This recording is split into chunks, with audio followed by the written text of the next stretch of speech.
Kishore. This meeting is being recorded. Kishore, would you please introduce Chakra, and then we can hand over the mantle to him. Absolutely. So Chakra, warm welcome to you. So Chakra just wanted to give a quick introduction. I know he will get into it also. Chakra is a good friend, somebody I met many, in fact, 6 or 7 years ago. And he was instrumental in introducing me directly or indirectly to Swami Paramatmananda's teachings. And he's an engineer living in the Bay Area with his family, and has been in the spiritual pursuit for many, many years now, primarily following Swami Paramatmananda's teachings. Many of us in this group, Chakra, we also know you as the owner of the OneDrive that we have benefited from in many ways, I must say, and we are very thankful to you for that. So without further ado, I will hand it off to you, Chakra. Please take it over. Okay, yeah. First off, thank you so much for having me. I feel this is a privilege, and I hope I'm able to meet your expectations. So as far as I believe we have until 7:30, like 1 hour and change. Okay, so Kishore suggested that I spend maybe 10-15 minutes, introducing myself and sharing my own personal journey. So I will start with that, and then I will, tell you about what other things that I would like to talk about today. So first off, I'm a Tamilian, born in Kumbakonam, and grew up in Chennai.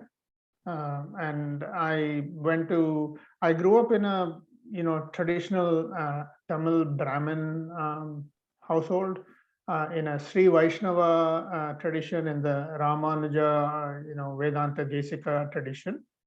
And but I was not particularly religious when I was growing up, right? And I mean, I used to go to temples. My parents used to take me, and so on and so forth. We had the standard things. I got my Upanayanam done when I was 16 or something like that. But I was not particularly religious, right? And some of the stuff didn't make sense to me, I don't think I heard the word Vedanta ever, in like a family, from any of my family and so on. So I kind of grew up mostly agnostic, and perhaps, I would even say atheistic at some level.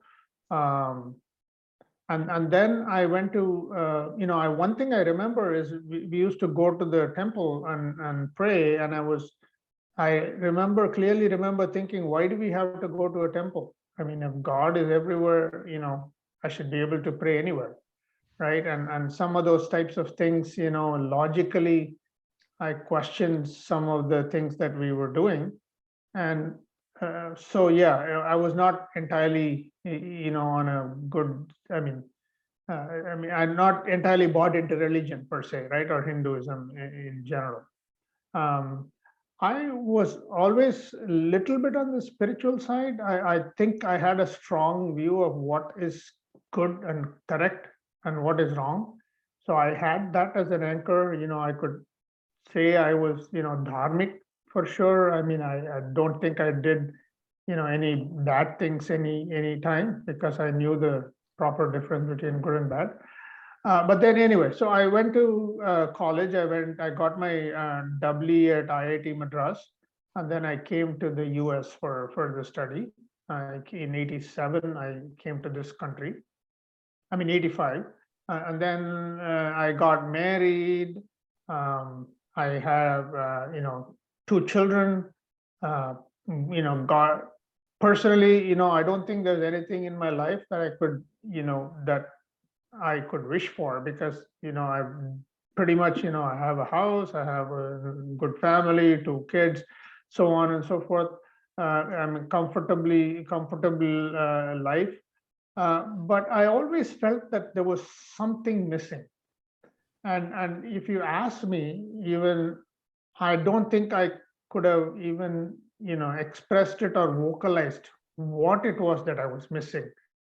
It almost felt like, we are living in this, single dimensional world, and there was something else, parallel universe type of thing, if you will, that I felt that was kind of slightly out of my vision, right? I mean, I caught glimpses here and there, if you will. I always felt that I was missing something in my life. And so one day my cousin, who's, Chakra, just a second. Sorry. Yeah. Kishore, are we recording this? Okay. Go ahead. Yeah. So one day, my cousin, Sarathi, who's a couple of years younger than me, he lives in New Jersey. He, called me and said, "Hey, you know what? There's something I want you to listen to," right? And this was the Bhagavad Gita lecture from Swami Paramarthananda, and this was the first introductory lecture. I told him, "Hey, I had read the Bhagavad Gita before. In fact, it was one of my, favorite texts. I used to read it, and it felt good to read it, but I would always get stuck in the second chapter because there was some things that Krishna said or whatever that I didn't quite get and understand, that I would get stuck and I couldn't go beyond it. And even with commentary, right? And perhaps it was not the right commentary. Anyway, so he told me that, "Hey, here, you have to listen to this." And then he was so insistent that he actually started the recording on the phone. And then he started making me listen to it. And then one thing led to another, and I was really hooked. I mean, just that first hour, about how humans are pursuing goals, and we think we all have different goals, but in the end, it's all the universal human goals of peace, security, and happiness. And I was kind of hooked at that point. And since that time, I had access to the lectures, and I used to listen to it on my commute. I had a half-hour commute, into work. So every day I would listen to 1 hour. And I also remember thinking, I used to listen to KQED or the news, when I was going in and out of work. And I'm thinking, should I listen to KQED, or, I'm giving up KQED for this, maybe this is not a good thing. But obviously that shows my, immaturity at that point. But, that is something I gave up, and now, I hardly listen to anything else, right? And so I, went through the Gita in I'm going to say maybe less than a year, like 6 or 7 months. Like the lecture series is 240 hours or so. I went through like 1 hour, every day during my commute. And, and then since then I've, gone through many other, Upanishads and the Brahma Sutras and so on. And so I kind of feel blessed because I kind of, on the one hand, I'm thinking, where the heck was this when I was growing up? I mean, why didn't anybody tell me about this, right? This doesn't make any sense that nobody in my family told me about this. And I felt like kind of, hey, I think I might have taken this up earlier if I had known about it. But then I guess maybe the student wasn't ready, right? And so who knows? So now at least, like I said, I don't recall having any conversation about Vedanta or anything like that in a serious note with any of my family, including my father, mother, and so on. And so anyway, so now I feel grateful that I discovered this, and I turned to this not when I was in a state of hardship, because most people tend to turn to religion when there is a personal crisis in their life and they're looking for support or something like that. And I think there are majority of the people are like that. There are very few people who, when they're safe and comfortable, they find this, and and I'm fortunate I'm in that camp, and I've been interested in Vedanta ever since. I have listened to a lot of lectures and retained some of the information. And overall, I feel very grateful, right? And I think I have changed, right? And it's not just me. My wife tells me, right? My wife, that is like in Tamil they have the saying, Vasishtar Vaila Brahma Rishi Madri. It is like, you got it from the ultimate source, that something has happened, to me, something positive. I mean, she still gives me a hard time, most of the time, but she will be the willing to acknowledge that I have changed a lot. And so personally, it has brought about some transformation in me. And this is a journey that I'm on and I'm continuing to go on. And I am eternally grateful to the Advaita Vedanta Parampara and Swami Paramarthananda, who I consider to be my personal guru. I've met him, a couple of times in person when I visited Chennai, and had an audience with him, a couple of times. And in order to give back, I feel this is such valuable knowledge that is useful, and especially to the younger generation, right? I think the older generation, we've had some exposure already, but to the younger generation, we wanted to reach out and make this knowledge accessible. And so my cousin and I, we decided we'll start a YouTube channel. So I do have a YouTube channel called Tattvamasi. And for the last year and a half, I have actually been teaching Vedanta, even though I don't consider myself to have any qualifications to teach, but it's more like a exposure to other people that, hey, this is there, right? And I try to teach my kids also. One of them sort of listened, one of them said, forget it. And so I feel it is important to get the younger generation to understand the teachings. And so many of the videos that we put on the channel, we have like Bhagavad Gita in 1 minute, Bhagavad Gita in 5 minutes, and then essence of Bhagavad Gita, introduction to it. The introduction course is where you have to, I think, pull the young people in. And so this class that we're teaching, I have 3 courses. I have like an introduction to Vedanta class. This is like for 5 weeks, 1 hour, 1.5 hours every week. And this is, I've actually tested this with a few young people who were my guinea pigs. I made them come and listen to this stuff and got feedback from them on, how young people are thinking these days. And so I'm hopeful that even if I reach, 5, 10 younger people, I feel this is, worth the time, right? And so it's kind of, perhaps not totally traditional the way I'm, presenting it, but I think it's important to capture the problems that the young people have in today's life and show them how this can be a solution, a way to move forward. And so, yeah, for the year and a half, we've been doing this. And so, I'm at this point, I'm engaged in giving back to Vedanta and the community by spreading the knowledge.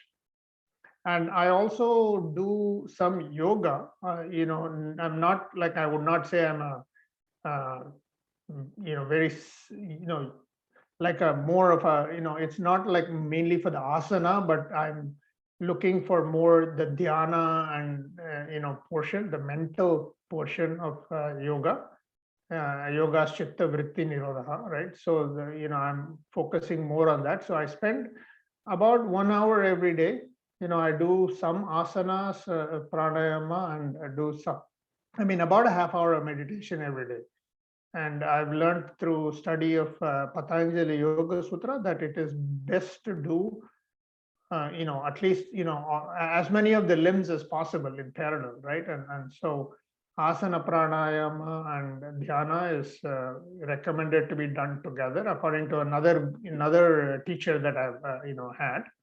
And so I do that. So that's sort of where I am right now.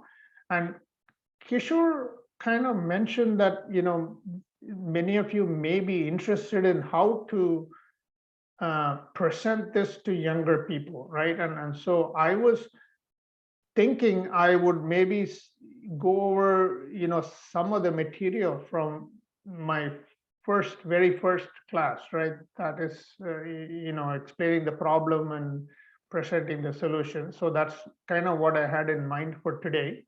And I can, leave some time for Q&A as well, right? And so that was my thinking. And, let me know if this is something that you are agreeable with. Yeah. Or if there is some other, things that we can talk about. I mean, I don't want to, I would rather talk about something that there is everybody is interested in. I see, a few thumbs up. So yeah, that's my thinking. If that's okay with all of you. And Please go. yeah. So Kishore, would you, I mean, I wanted to invite maybe, I think Sri Kumar is new to this group. Should we have him Absolutely. say Yeah. a Yeah. few words? Yeah. So one thing that's in some ways unique about this group is it started off initially with Rajesh as the group leader here, and Rajesh is from BITS Pilani, and Sri, you are from BITS as well. Probably a few years younger, older, I don't know. You when you connect, you will figure that out. So many in this group are from BITS. Krishna too, as we very fondly call him, and I are the odd men out who are not from BITS. Rest of the group, I think, is from BITS. So that's the origin of the group. And I ended up meeting Rajesh through my brother-in-law, who also went to BITS with Rajesh, and that's kind of the link. And we realized we are together. I mean, we have the same goal in mind and similar line of thinking as well. So anyway, Sri, I would love to introduce you. Sri's, why don't you go ahead and Sure. I can pitch up. Yeah. Thanks for the opportunity. Yes, I am from BITS. I joined BITS in '79, so I don't know if there was any overlap with any of you. Well, I grew up in Chennai. I was Chakra's classmate in school. We studied together. Chakra was kind of instrumental in me clearing school, I would say, to some extent. So I mean, I think for me, it was a little bit different experience for me as growing up, because I did attend a lot of Dayananda's classes, I mean, sessions and so on. And these questions were very fresh. Not that I understood much of it. I also attended Jiddu Krishnamurti. I was kind of seeking something. I don't know what it was, but the curiosity of knowing why are we here? What are we doing here, kind of thing. And I think to some extent, it's also, you know, I was one day when I was maybe 10 or 12, I was thinking about, I'm going to school every day. I wish I'd finished school early and go to college. Then I thought, why not finish college and start working? And then when I did that whole process, then I said, why not just die, right? So it didn't make any sense that accelerating these things are going to help us. So that kind of led me to asking about, you know, the purpose, and that's how I got into it. I also read a lot of Western philosophy, but finally, you know, it turned back into the Eastern philosophy and Advaita as the answer to many of the questions. And the interesting thing is the Western philosophers are coming around to it, as Chakra and I discuss it sometimes. The analytic idealism, as they talk about, is nothing but Advaita, which is coming in a more rigorous, you know, the appealing to the younger generation, yeah, appealing to the Western mind, which is coming back. So I read a lot about that as well. So that's what it is. And, you know, having moved to California recently, connected back with Chakra, and we've been, you know, having a mutual discussion on many of these things. Okay. Thank you so much, Sri. Welcome. Yeah. Yeah, thank you, Sri. Yeah, and I also started learning Sanskrit, and so did Sri. So both of us are Sanskrit students. We're just out of pure academic interest. So I'm going to pretty much go through the material from my first class, and we can skip some of the things that are not relevant to save time. Yeah, let's get started.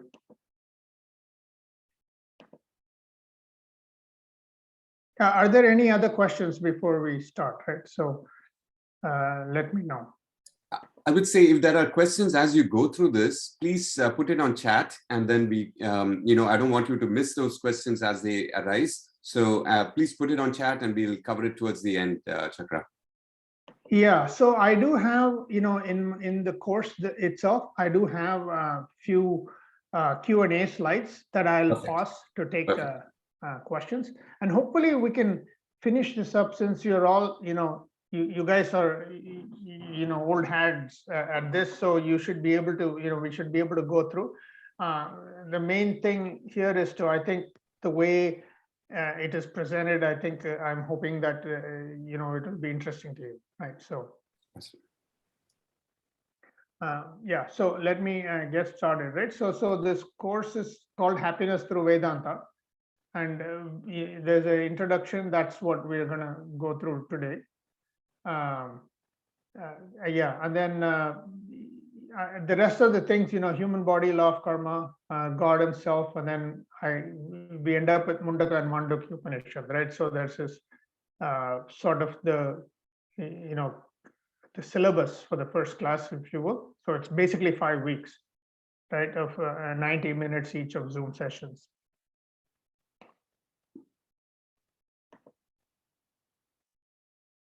Let's see, why am I not able to? Yeah, there we go. Yeah, so basically the objective is to understand happiness, right? And so one thing that I think everybody understands is happiness, right? If you go and say this is okay, I'm going to introduce Vedanta to you, I don't think you're going to have too many people who are interested. I think so you have to start with the problem statement first, so you can actually present the solution. And that's one of the things I got back from the young people. So we're going to understand happiness and explore the human quest for happiness, which is samsara, and then get a strong foundation in Vedanta and prepare the student for further Vedantic study. Right, and the only thing here is we'll have Q&A. Opportunities in the middle. So, and then we usually start with the prayer.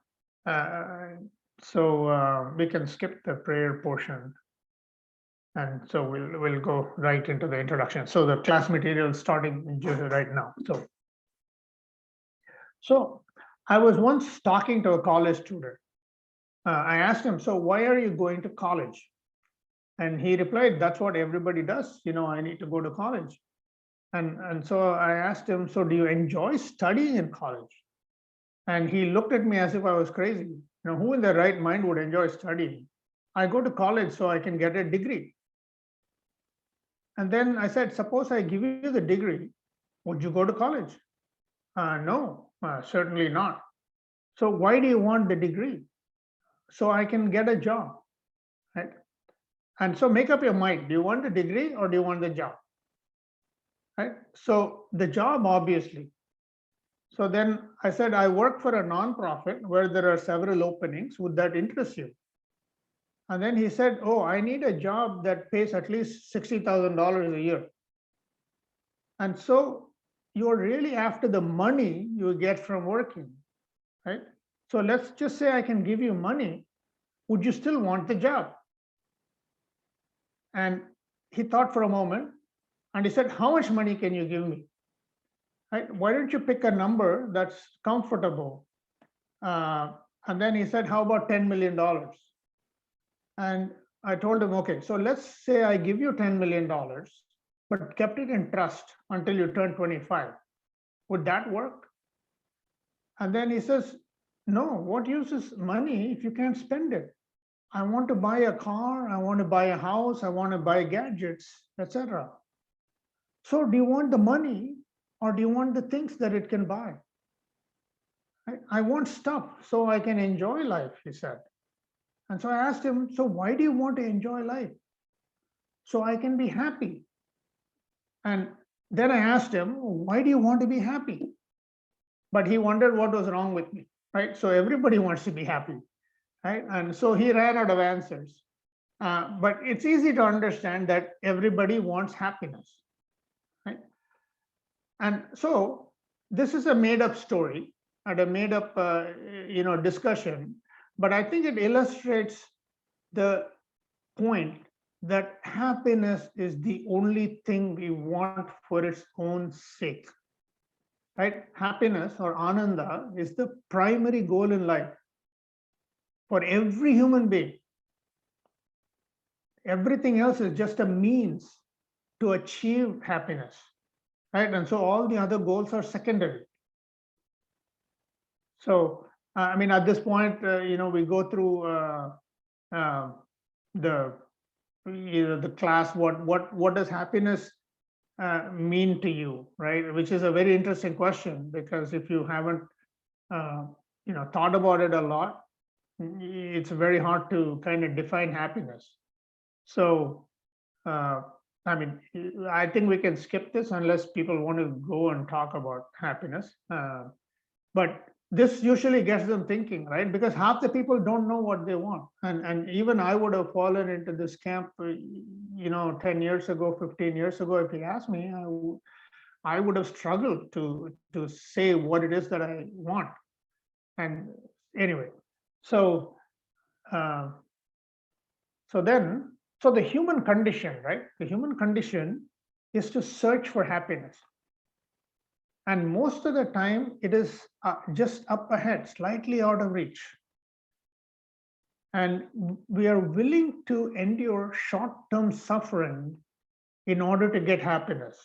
And so we get into this mode of chasing future happiness while pursuing goals, right? So I will be happy when, and then you can fill in the blank, right? I get into a good college, I get a degree, I become rich, whatever, you can put in whatever condition you want. So it's a conditional thing, right? So then happiness is just around the corner, and I will endure suffering until I get there. And so we get into this mode of chasing happiness that is in the future. And then let's assume that we actually achieve the goal that we want. So then we are happy, but it seems like that happiness doesn't last. It is very short-lived, right? And we find that somehow that goalpost has been moved further out, and that happiness that was within our grasp is now again, out of our reach. So what happened? So let's assume that I had a few goals to begin with, right? Let's say I wanted a house and I finally bought one. So that should make me happy, right?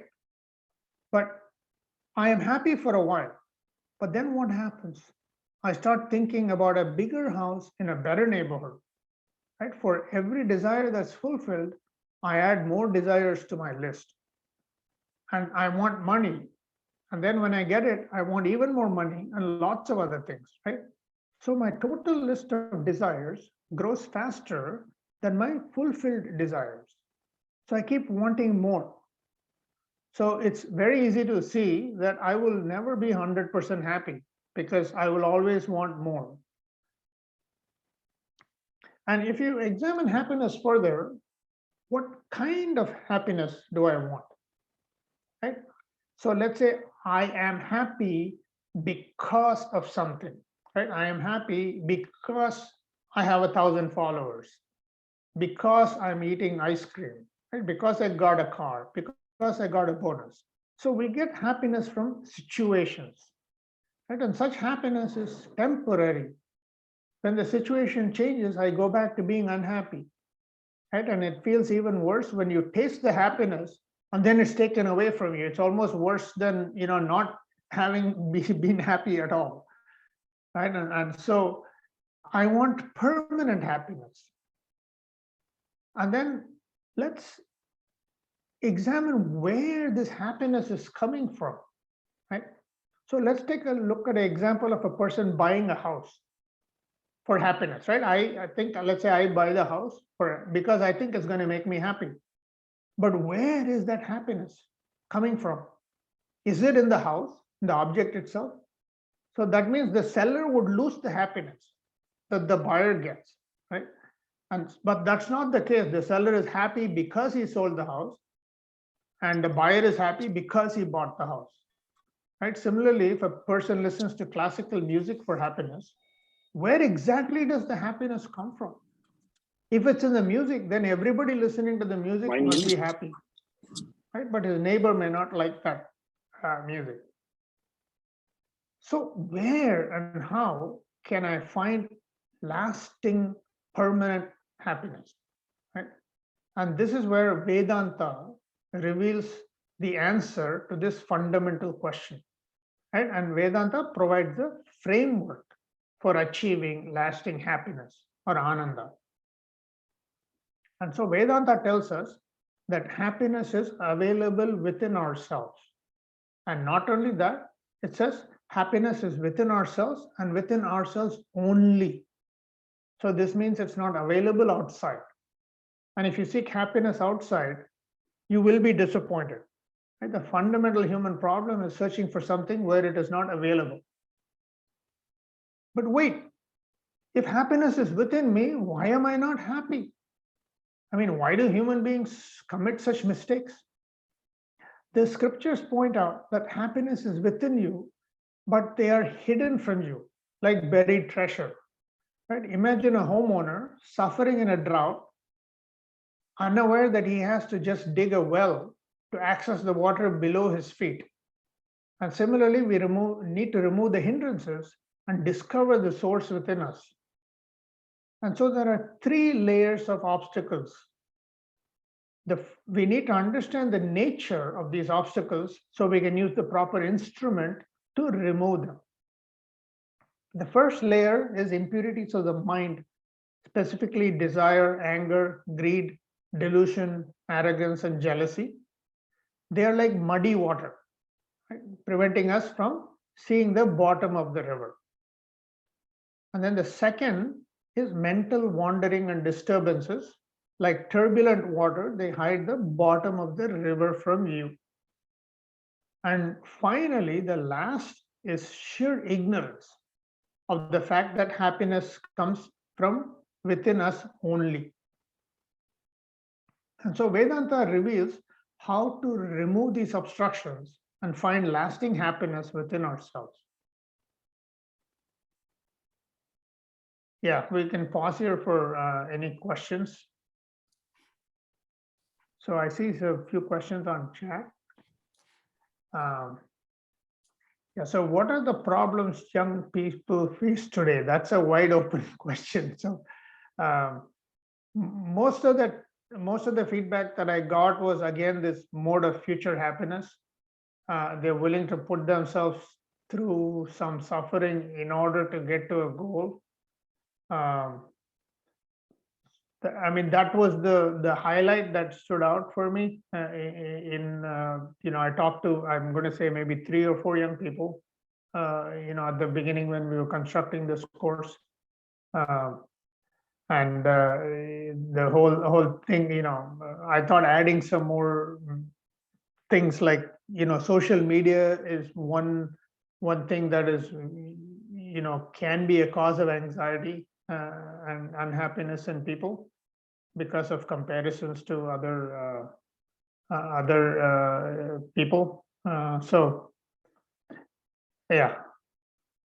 how do you explain the younger gender difference between happiness and pleasure? I mean, pleasure is generally, some kind of sensual pleasure, right? I mean, it's short-lived. Happiness, you can say, is slightly deeper. And again, I don't think I have the all the answers to this. I'm sure many of you would probably have be able to explain the difference between happiness and pleasure better. Yeah. Can I attempt that? Absolutely. Okay. No, so if you look at modern happiness research, right, they say that there are 3 kinds of things that give you happiness. One is pleasure, one is engagement, and one is meaning.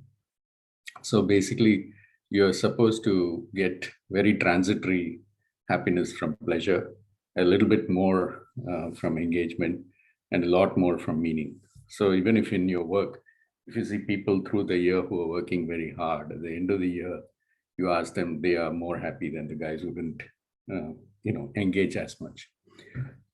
So I was listening to Sarvapriyananda. He kind of compared this to karma, artha, and dharma, right? Kind of karma being pleasure, artha being engagement, and dharma being kind of more meaning to the whole thing.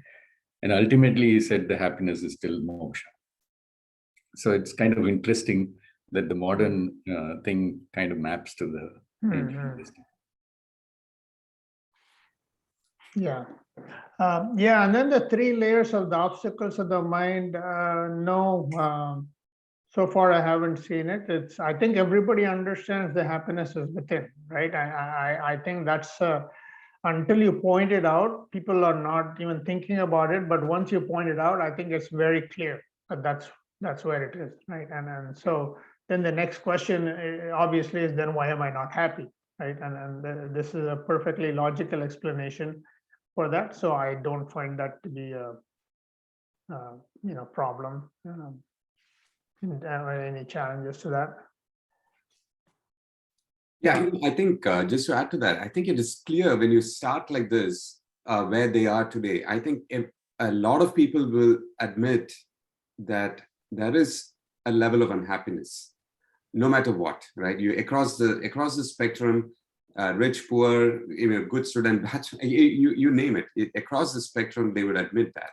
So starting where they are, and okay, yeah, I do agree that there is a level of dissatisfaction no matter what, right? So and laying out that foundation that way, which to me is the problem statement, right? So what you presented so far is the problem statement, and there are other things that obviously play into this, whether it's social media, the requirement for validation. I mean, I remember, Chakra, in one of those meetings with the youngsters that you talk about, I was listening in, and they mentioned validation, wanting others to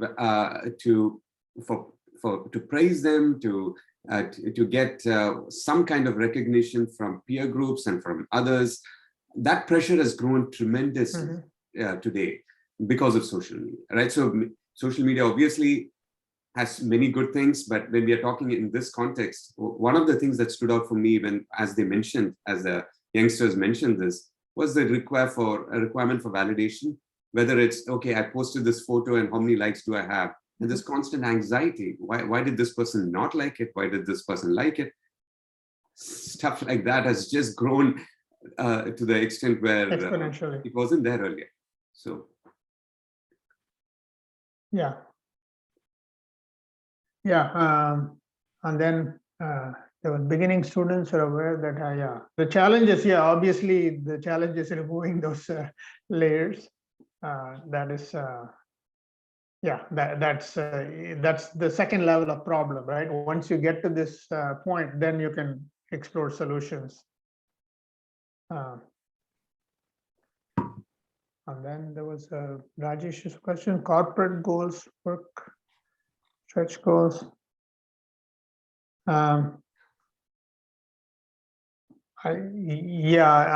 don't know how to address that question. There are always stretch goals that are expected to make us happier. No, it's not expected to make us happier, right? It's expected to make the corporation more money. So it's not, I'm not sure that there's a correlation between stretch goals and personal happiness, right? So maybe if you have your own personal stretch goals, perhaps, but I'm not sure that at least, I had no trouble keeping my professional life separate from my personal life. I always did not intermingle the two. I mean, that's one thing that you see today's work. I mean, kids doing, right? They have no distinction between professional life and personal life. They're always there. They're on call, during weekends or something. They do their work whenever they feel like it. They don't.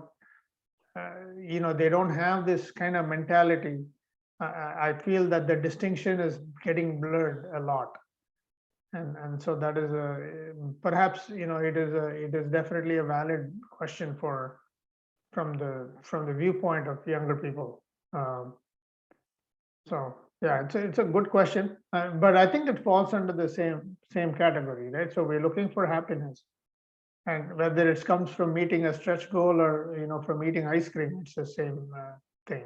So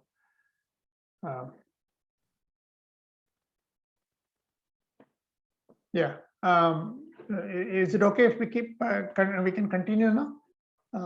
We'll quickly go with that. So pretty much that's kind of like the hook to draw people in, and then the rest of the material we're just going to cover what Vedanta is and what it teaches, right? And so let's take a look at what is Vedanta. I mean, most people wouldn't know what Vedanta is. And so I kind of say Hinduism is an umbrella of multiple religious traditions originating in India. Hinduism is also a way of life called Sanatana Dharma or eternal Dharma. And Hindu scriptures are the Vedas. And then the Vedas, again, I can skip through some of this. I go over the 4 Vedas and the Shruti, how, it is meant or thought to be of superhuman origin, revealed to sages in deep meditative states. And then each Veda, there are, different sections. We talk about, I'm going to skip this because I think most of you already know all of this stuff. So I don't think I need to spend time here. So yeah, so we have different things. And what is interesting is each of the khandas of the Vedas are directly correlating to, each of the yogas that are needed, right? So there's a karma kanda, upasana kanda, and jnana kanda. Yeah. And finally, the Upanishad is the, our Vedanta or it's Vedanta, right? Chakra, quick question on that. I mean, when you say the other 3 are the would you consider them together as the karma kanda, or is it just the brahmana rituals side? The brahmana is technically karma kanda, I think. The Aranyaka has some things where it is more filled with imagery, right? Of the, the universe, the sun is one eye and the moon is the other eye, and, those types of things, those you'll find in, many texts that, loosely, right? This is at a high level. That is the Upasana Kanda, right? So there is technically a one-to-one mapping between Karma Yoga, Upasana Yoga, and Jnana Yoga, and the 3 khandas of the Vedas. I see. Okay. So Karma Yoga is actually a concept that's introduced in the Brahmana part of Vedas. Actually, I'm not an expert on the Karma Kanda. The Brahmana rituals teach us karma, right? Right. And so I think there the purpose is to get people to actually do karma. Correct. And I'm not sure that the yoga portion is actually taught, right? And so that is more, once you get to that level of karma, then then you're ready for that, I think, right? So the whole thing, I think, is to take people who are not even aware of these to get them to do. It's like coaching, right? So the way you teach and the way you coach is slightly different. Teaching, you basically teach them, and coaching, you make people do things that are helpful, and then they realize it. It's like wax on, wax off, right? I mean, it's like Miyagi telling the karate kid to do wax on, wax off, and then in the end he realizes, oh, that's karate move, right? And so it's sort of like that, if you will, in the karma kanda. I'm not sure the yoga portion is revealed or given much weight in there. Got it. Yeah, so Vedanta consists of highly philosophical inquiries into the nature of universe, God, and man, right? So those are the 3 things that Vedanta is talking about, the relationship between those 3, and these are the spiritual, core of Hinduism, right? And then there's a misconception that Vedanta is meant for old retired people who have nothing better to do. That's not true. I wish I had discovered Vedanta when I was younger. And the last point is that Vedanta does not contradict science in any way, right? And so the younger people, they place a lot of emphasis on science and logic. And so we want to make it clear to them that none of this is contrary to science or does not contradict science in any way. In fact, some of the quantum mechanics experiments like the double slit experiment and the quantum choice delayed eraser experiment makes sense when you understand Vedanta. Again, getting back to that the happiness is within ourselves and within ourselves only. So we saw that there are 3 layers, right? So the first layer is the impurities of the mind. The first layer of obstacle is the impurities of the mind. And then the instrument to remove this layer is karma yoga. And the second layer is mental wandering and disturbances. The Vedas prescribe upasana yoga for this. And then the last is sheer ignorance of the fact that happiness lies within ourselves and within ourselves only. And this can be remedied by jnana yoga. And with these 3 practices, we can remove the obstacles and find the source of happiness within us. So yeah, any questions on this? So there were a couple of questions there. So have you explored storytelling mythology to the younger generation? Yeah, when I say young, I mean like 18, 20, 25, in that range. That's what I'm thinking when I say young. I think storytelling works really well for school kids, right? Starting from ages like, I don't know, 5 through 20 or something. And that's one reason why, there are so many stories in Hindu mythology and the stories stick with you. This is certainly a valid way of teaching kids.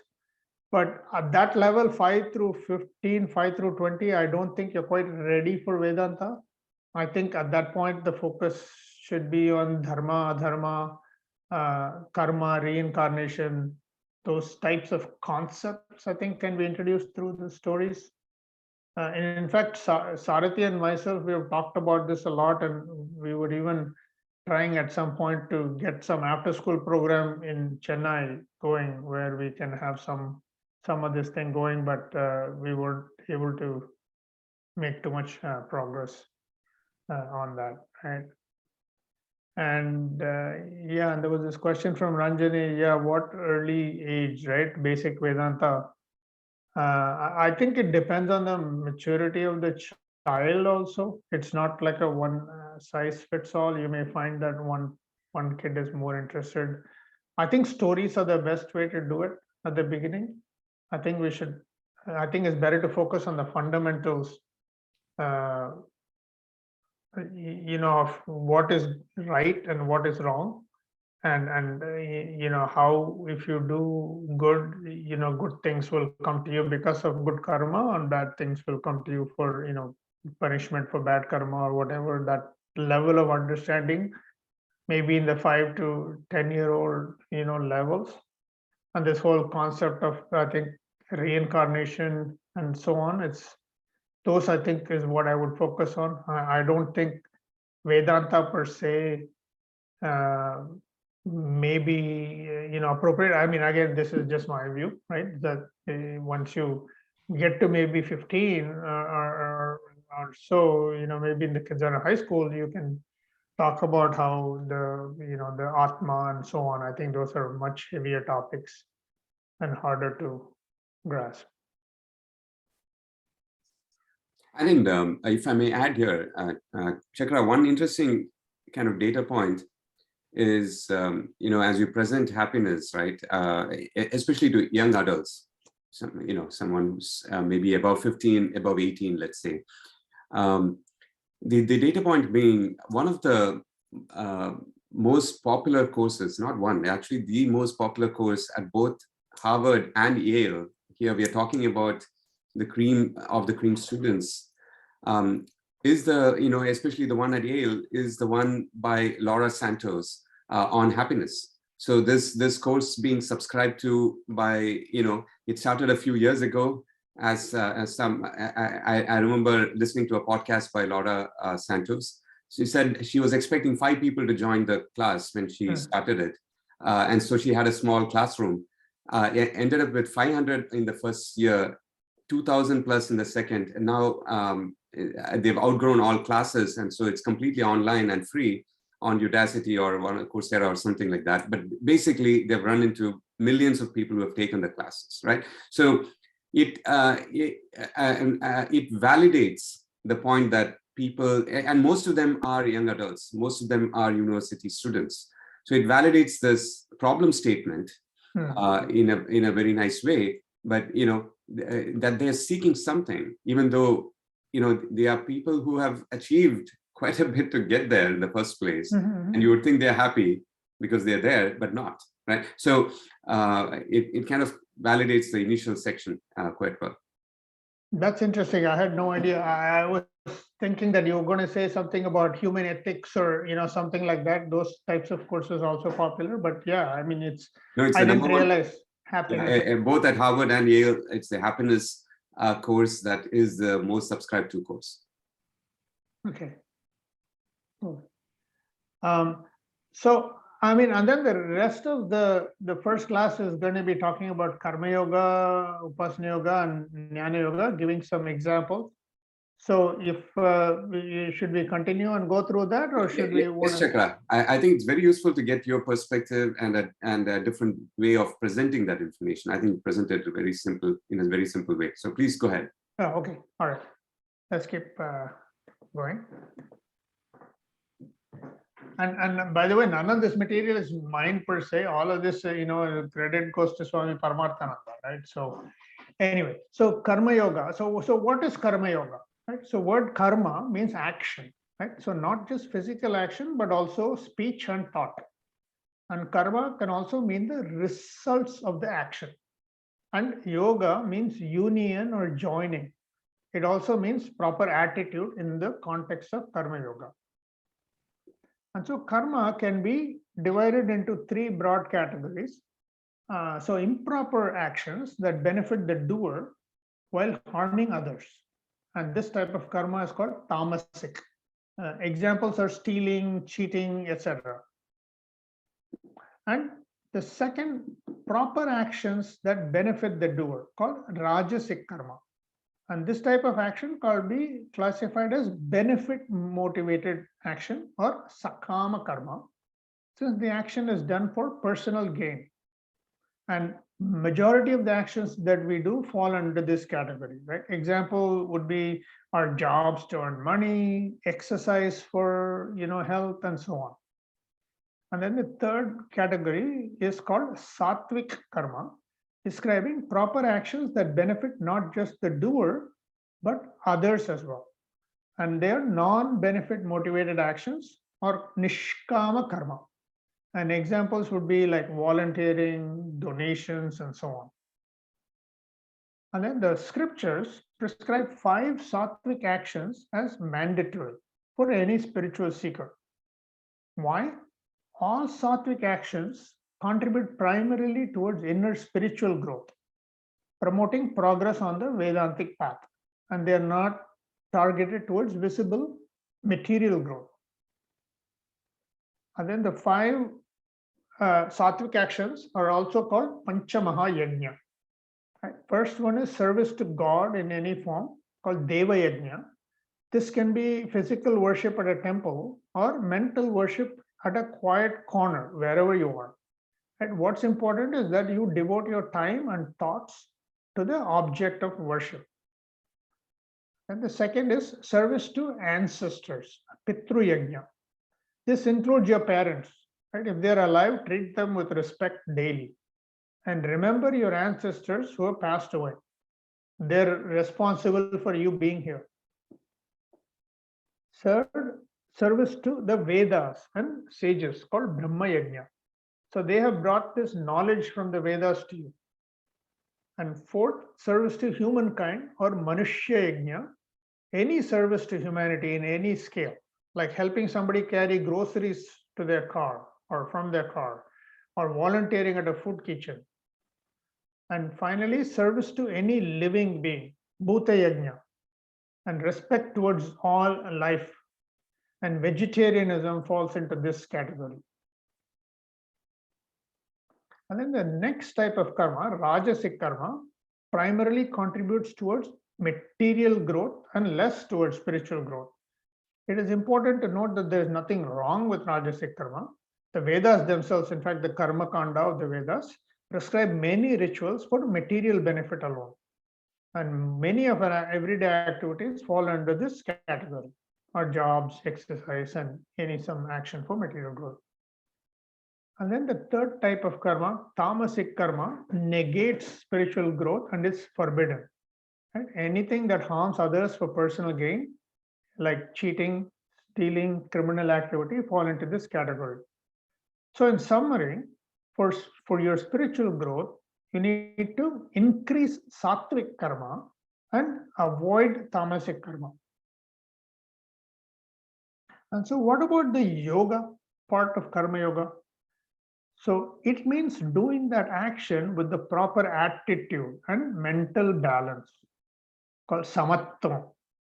So you're, even if you think about it like logically, right, you're more productive in a calm mental state. Your work quality decreases if you're disturbed. And remember that you influence, but don't control the outcome.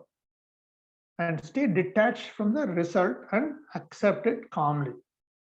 And so karma yoga means performing the right action, the proper actions to the best of your ability with the right attitude and accept whatever results you get. And so what are the benefits of karma yoga? So we know that is the one that removes the first layer of impurities, right? And so the benefits can be thought of, can be summarized and easy to remember as the 4 Ds. So the first one is discrimination, right? Distinguish between what is temporary and what is permanent. And dispassion, reduced importance of sense objects. Discipline, right? Mind and sense control. And desire, which is intense desire for liberation to move forward in this spiritual path. So imagine a land needs to be prepared and tilled for the seeds to produce strong plants. Similarly, karma yoga conditions and prepares the mind for the next step of the journey. Right? So it is not enough to just want liberation. One must work towards it and become qualified to achieve it. And so karma yoga is the path to that qualification, for gaining that qualification of spiritual competence.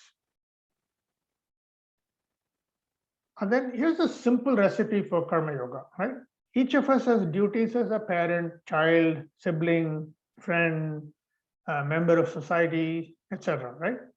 So do your duties in each of those roles to the best of your ability without expectation of any result.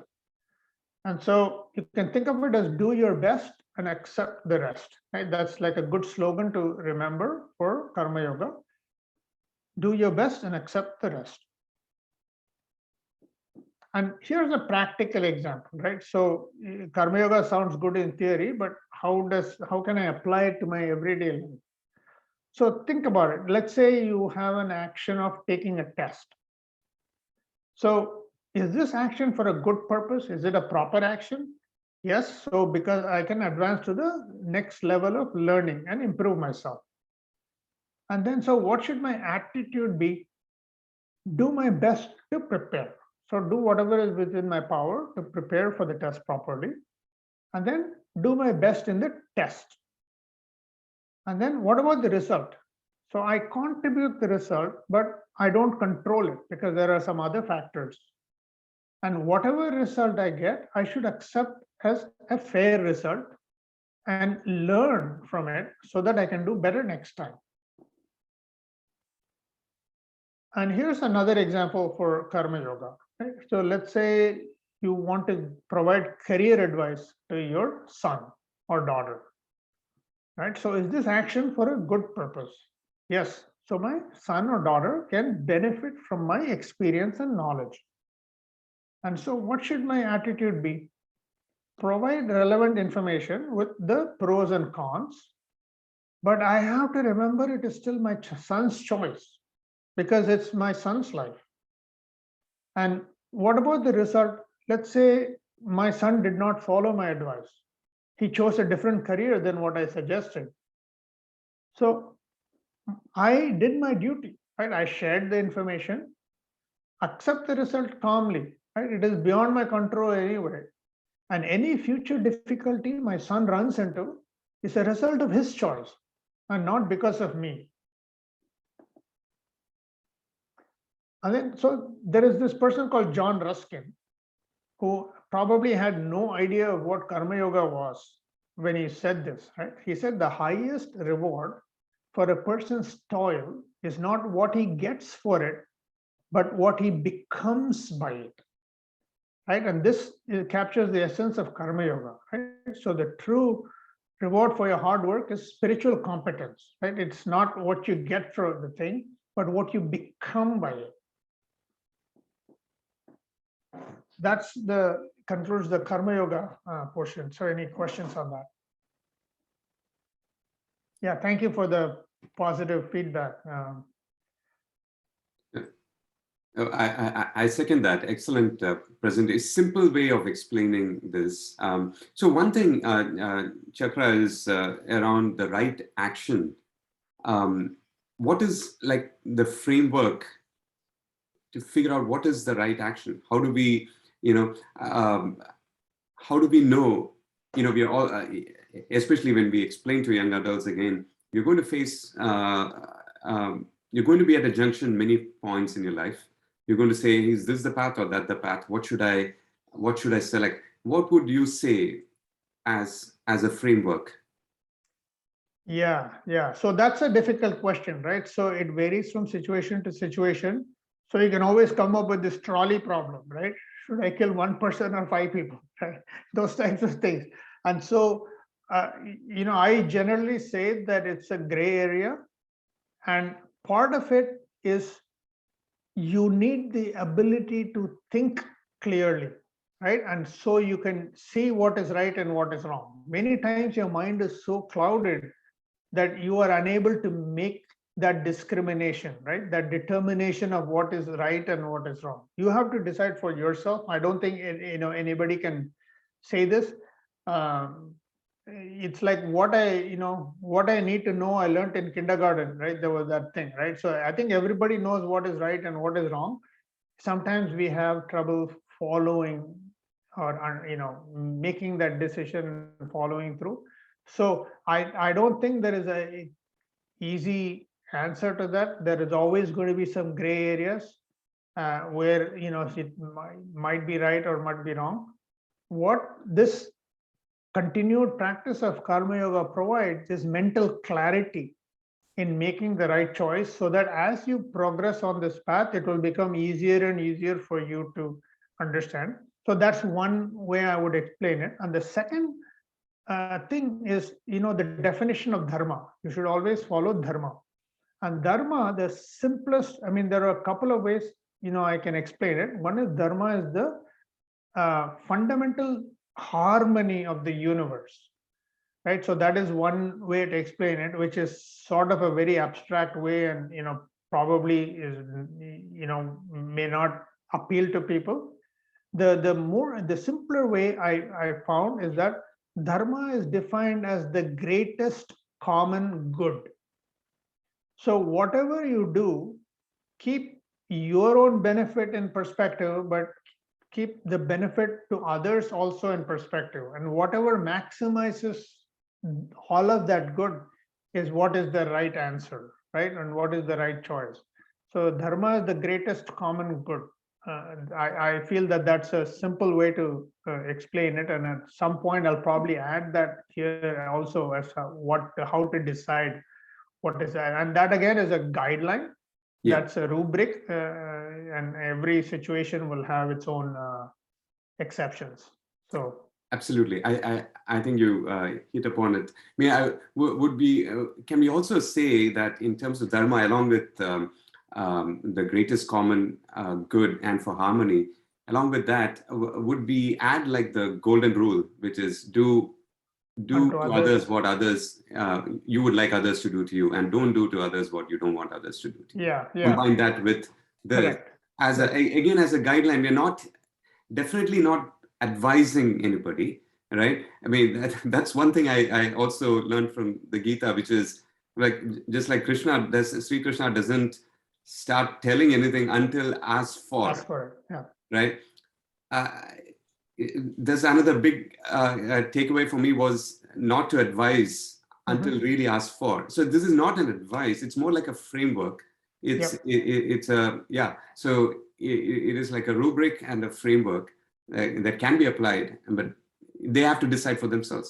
Exactly. Yeah, I think I'll add that slide. I think, how to decide what is the right action. I think that's a common question. So I will, make a note of that. Yeah, I think I'll add that to my. So Chakra, Rajesh here. Yes. I really like the way that you articulated how karma yoga can be applied in action. But there's something that bothered me in the second slide that you talked about the career advice to your son, right? So the question is, if as a parent, I'm just now talking as a parent. As a parent, if you just provide relevant information and let your son decide, that's one way of looking at it. The other way of looking at it is, I know what my son's strengths and weaknesses are a little better because I'm as a parent, I'm kind of away from the situation and I kind of notice it. Then maybe I want to nudge him and push him into a direction that I think is best for him. Would that still follow karma yoga, or would that not? Would that be not following karma yoga? No, I mean, you can nudge, right? I mean, there's nothing wrong with it. You can provide opportunities for him to explore that by maybe creating situations where that is there. I mean, but the main point of the slide is, in the end, if he doesn't do what you want him to do, how you should deal with it, right? And certainly you can try. And I kind of chuckle to myself when you say I'm somewhat removed from it, and I don't think you are, right? I mean, you're completely invested and integrated into the problem. So unless you're a practicer of karma yoga, of course, right? So then you can kind of be very objective about it, but most people are not, right? And so yes, and certainly that's you should do your best, right? So because you have his best interest at heart. So this should not be because you want him to do something. Should be something because you think that is best for him. Right? I think there's a distinction there. So yeah, thank you. Yeah. Okay. All right. Let's quickly go over that, because I think the Jnana Yoga slides are actually very, I like them, but anyway, I don't know if you will, but I want to get through that. So next we talk about Upasana Yoga. Upasana means worship or focus. And so Upasana Yoga can be thought of as disciplining and integrating all layers of the personality. And just as we construct dams to control and utilize the benefits of the river, right? The power within a river. Upasana Yoga allows us to control our power so we can use it most effectively. And so what is the principle of discipline? In practical terms, it is quality control. And it is impossible to control quality without controlling quantity. Therefore, as a corollary, it includes quantity control as well, right? Quality control and quantity control you can think of as a high-level description of discipline. And first, physical discipline. A healthy physical body is a prerequisite to any achievement. So the body is the vehicle that the mind uses to accomplish tasks. So practice proper diet and exercise. Right? Verbal discipline. Practice both quantity control and quality control. Avoid arguments and gossip. And speech, anything that you say must be non-hurtful, polite, useful, and truthful. And then next is sensory discipline. Senses are the gateways through which the world enters your mind. Right? So be selective in what you let in. Regulate the input and avoid polluting the mind as much as you can. And then lastly, mental discipline. Meditation can be helpful in cultivating this. So you can think of, relaxing the mind, improving your concentration, become expansive in your thought to include everything in creation. Right? And finally, refine your mind to be cultured, right? Cultivate ethical values, meditate upon virtues like truth and so on. And then there is this analogy in the Katha Upanishad called Ratha Kalpana. So where there is a chariot analogy. So life is compared to a journey. Your physical body is the chariot, right? Is the vehicle. And then your sense organs are the horses. Your mind is the reins, and your intellect is the driver. So all must work properly for you to reach your destination. And so Upasana Yoga can be thought of as maintaining this chariot so that you can reach your destination. And so that's the conclusion of Upasana Yoga. Chakra, one comment here again. So one way, so when people ask, oh yeah, often you see people giving advice. Yeah, please go and meditate, right?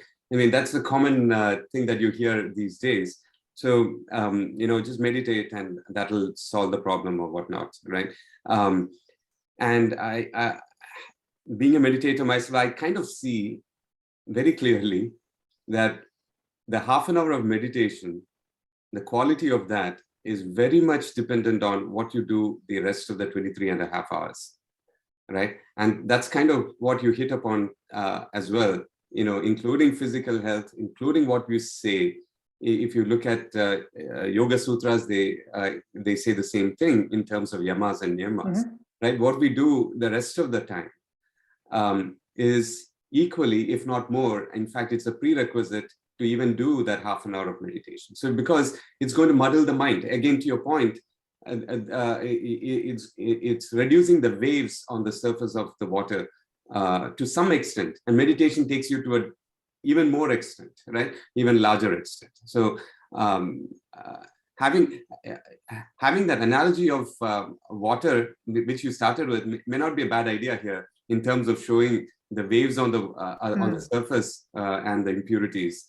And what we're doing here with Upasana Yoga is basically reducing the waves on the surface. That's a good idea. I will incorporate that into the lessons. Yeah. And there was a question from Rajesh. Yeah, so I do have this in a person. I mean, I do this in Zoom classes, just like this one, like we are having today. I go through the material. And there is also YouTube videos also are there, and either way, both of the methods are available. And with Kishore's permission, I will send blurb about the Happiness Through Vedanta course to Kishore, and maybe he can forward to you, and you can. I would humbly request you share if you like the material from today. If you could share it with other people who may be interested, that would be helpful. And I generally schedule the classes upon demand. Once I have maybe 8-10 people, signed up on the waiting list, I schedule the class. So there's a way to sign up on the thing to be on the waiting list. Yeah. Okay, let's probably within another 5-7 minutes we can cover the rest and have some other Q&A at the end. So let's talk about Jnana Yoga, right? The final step. So Jnana means knowledge. And so Jnana Yoga is the acquisition of the knowledge and realizing its benefits. But knowledge about what? The scriptures point out that the primary goal of happiness is within you and you only. So Jnana Yoga is the acquisition of self-knowledge about yourself, so you can enjoy this happiness. And I will make a note. So you need a teacher or guru for this stage of your journey, right? A guru is needed to properly extract and explain the Vedic teachings to you. My own experience has confirmed this right? I read the Bhagavad Gita several times when I was younger, but I didn't get it, right? And so I understood the teachings properly only when my guru has explained it to me. So at this point, let's take few minutes to study knowledge itself, right? The science of knowledge is formally called epistemology. And to gain knowledge, you need an instrument. For example, you need your eyes to know about shapes and colors, right? This is called a pramanam in Sanskrit. The source of knowledge is called a pramanam. And so ancient Hindu texts identify 6 types of pramanam or sources of knowledge. The first one is direct experience called pratyaksha pramanam.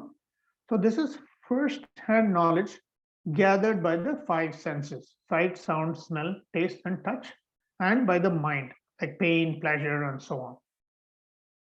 And then the second type of pramanam is inference or anumana pramanam.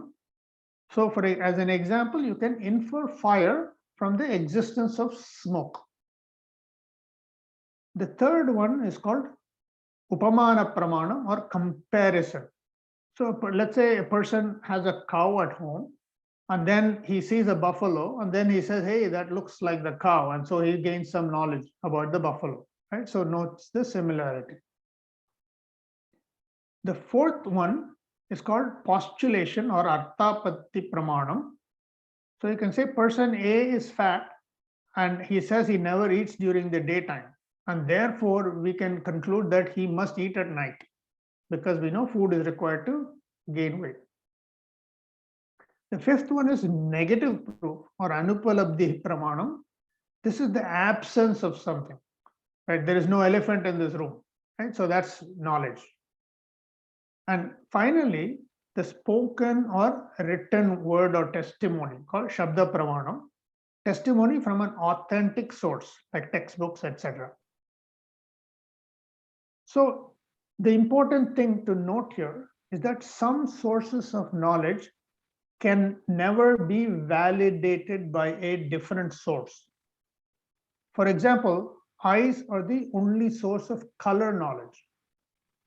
You can't say, oh, let me verify that something is red by using your ears or touching it or so on.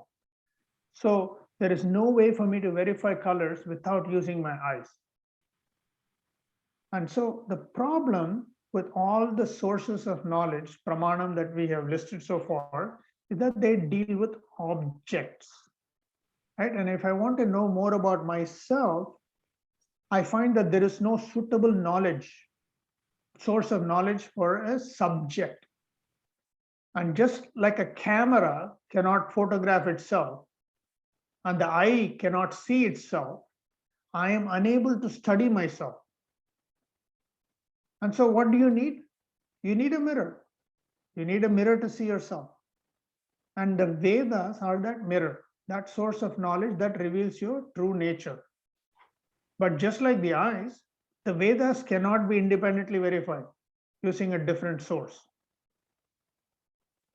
And so we now have a problem, right? We are like a blind person who has suddenly been given the gift of eyesight, the Vedas, right? So the eyes tell us the apple is red. So do we believe the eyes or not? So what can we do? Right? So we can trust, but verify. And so we use logic to check if there are any inconsistencies. Do other people say the apple is blue? How many agree it is red? Right? And so we continue to verify until we are convinced that the eyes can be trusted. Right? And so then we verify a second fact. The sky is blue. And a third, and so on, until we trust the eyes and accept it internally as truth. And so too is the process of jnana yoga. You learn what the Vedas say, you study it, you question it, and then you will gain some level of firmness in your understanding. And so the first stage of jnana yoga is study or shravana, as Swami Paramarthananda defines, a consistent and systematic study of the scriptures over a period of time under the guidance of a competent teacher. And listening to a lecture here and a lecture there is nice, but it does not qualify as a study. And it is a course of study, like a college class. You need to approach it like you're taking a college course. And the second stage is conviction, called mananam. This is the verify stage, right? So we explore all our doubts. We question the teachings. The Vedas themselves invite us to question the teachings. We use logic to ensure that there are no inconsistencies. And so we continue to do this until all doubt is removed and we are convinced that it is truth. And the third stage is recall and practice, called nididhyasanam. This knowledge is integrated in you. This is the integration of the knowledge. And be warned that this can be a slow process and it can take a long time, many years or even many lifetimes. And so in conclusion, right, so the Vedantic path of Karma Yoga, Upasana Yoga, and Jnana Yoga will take you from world dependence, where you feel that you are at the whim and the fancy of the world, gradually to God dependence, and eventually to self-dependence or independence. Yeah, I think that's the conclusion. So we're pretty much done with most of the material from the first class. So.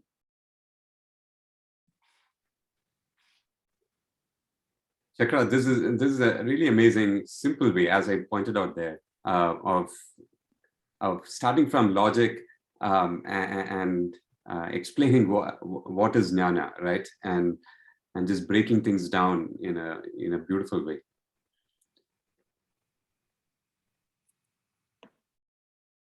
Yeah, so yeah, I can share the deck with you, no problem. In fact, I will share the entire folder with all the other material also, and I will send that to Kishore, and he can forward to you. And I'll also share a little blurb which tells you how to enroll for future classes.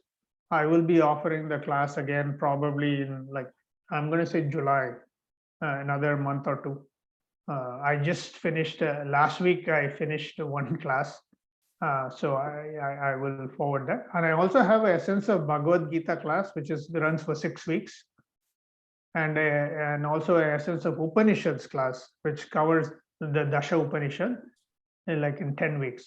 Again, this is all very high level, information. But personally, I find it's helpful for me to remember everything. You kind of get a big picture first before diving in. That I find that very helpful. So. And the target chakra for you, target audience is the young adults.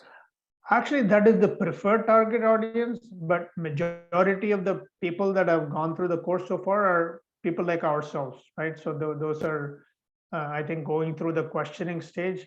I think, age has something to do with it, where we've been there, done that, and we have the first-hand experience that it doesn't work. Yeah. That's helpful. But young people, there are some young people who have gone through the course and they've hopefully benefited from that. Yeah. Anybody, right? And I've had, Caucasian people going through it. Not necessarily have to be Indian or anyone like that. This is generally, it's very generic, can be given to anybody. That's wonderful. I think, I want to thank you and Kishore for introducing you to our group. We love your folders, so please create another folder and share those files with us. Yeah. Yes, absolutely. Chakra, yes. I know that I was there in India recently, and I had shared your folder with a friend of mine, someone with whom I grew up, or maybe 48 years out of the 53 that I am today. And the guy was telling me that something happened in that folder and it got lost. And he's saying, he was talking like a person who has been, like a drug addict who's been taken off from the drug. So I told him that I'll get it back to you again. Yes. Yes, there was a question. Yeah, there is a flyer for the class details, and yeah, I will forward that to Kishore also. Yeah. Yeah, Chakra, it takes a lot to actually present a complex problem in a simple way. It's only after years and years and deeper understanding that anyone can explain things in a very simple way. And it shows in your presentation. You have obviously gone through, and both from an academic interest and from a personal practice perspective, you've been through that. And it really shows in what you presented. So thank you for your work. Thanks for joining today. And thanks for sharing all that information that you have with all of us, and which is kind of the essence. I mean, we want to learn, at the same time, we also want to share and plant a seed in others. So, really thank you. Thank you. And I'll post this video, if you don't mind, with others, as well. So, yeah. And with that, maybe, we can just conclude with our concluding prayer and then take off for the day. Om Sarve Bhavantu Sukhinah, Sarve Santu Niramayah, Sarve Bhadrani Pashyantu, Ma Kaschid Dukkha Bhaga Bhavet. Om Shanti Shanti Shanti. Shri Gurubhyo Namaha. Harihi Om. Also want to quickly acknowledge my aunt, my dad's sister, and her husband who joined, Geeta. Hello, Geeta. She was a Sai Bal Vihar teacher in my growing up days, and she's interested in learning more about the Bhagavad Gita, and I invited her and my Atimbe to this as well. So thank you. Wonderful. Thank you, everybody. Thank you. Have a good weekend.